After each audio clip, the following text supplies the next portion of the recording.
Hello everybody, my name is Corderico Galliano. You know, that guy that sits in the back with a bunch of nerds. Yeah, that's me. So today, I wanted to talk about video game culture and its effects on society. Everyone loves that stuff. We all know that playing video games as a whole is a fun activity we all enjoy from time to time. Some of us don't play it as often as others, while others may play regularly. And some of us would go as far as to play as pro Genjis and play in professional esports competitions. But video games aren't where they are today for just being fun. No. They have created something in our society that has brought us closer together as a community. Events, conventions, charities, and so much more. In order to fully understand what we have today, let's go back into the past a bit and look at these events that led us to where we are today. Going back to the 1970s, we are introduced to the first home console called the Atari in 1972. Unfortunately though, Atari and many other games released at this time weren't very popular. It was quickly losing interest in the main market. It wasn't until 1983 when the iconic plumber Mario hit the scene and brought the gaming scene back to life. It became a bigger hit through its arcade machine counterpart on September 13, 1985. The video game industry started booming afterwards that resulted in the creation of many new consoles, and thus the console wars.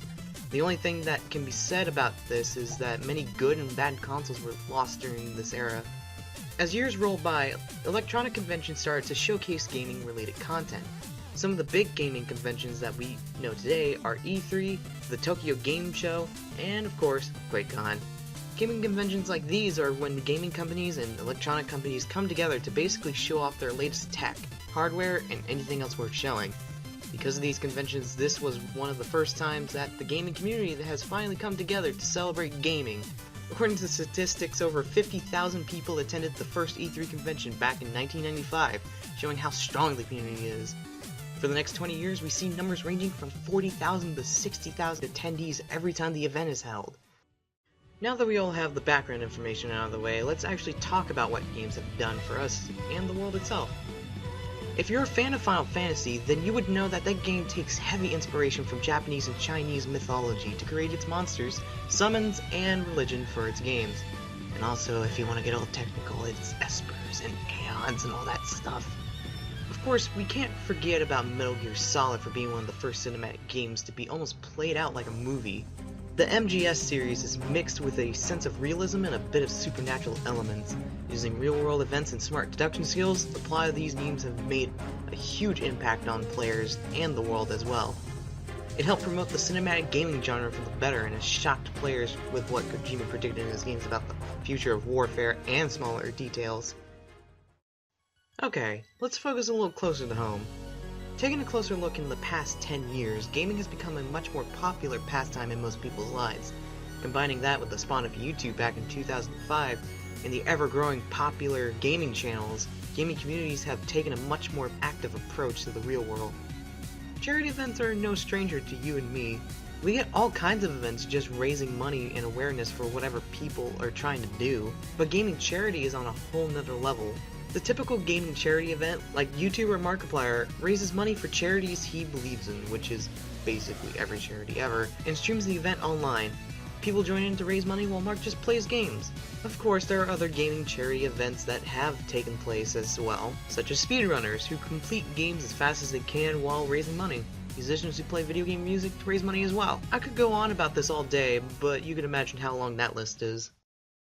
Games have become inspirations themselves to help the world grow better for a learning environment and for more people to be more active in the real world.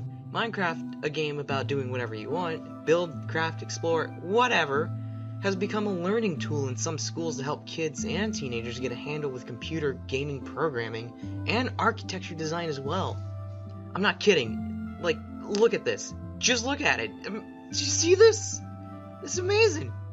Gaming has also been a way of coping with intense and depressing situations as well. We all have that bad day at school or work, and we all kind of seem alone, and video games seem like a good way to escape from reality and enjoy a whole nother world. Video games can really help people with depression. Games like Persona 4 and Kingdom Hearts have been some of the most positive games to help people who are going through depression or similar circumstances. With excellent, complex, and flawed characters like Persona 4, there was at least one character you could relate to and understand what they were going through.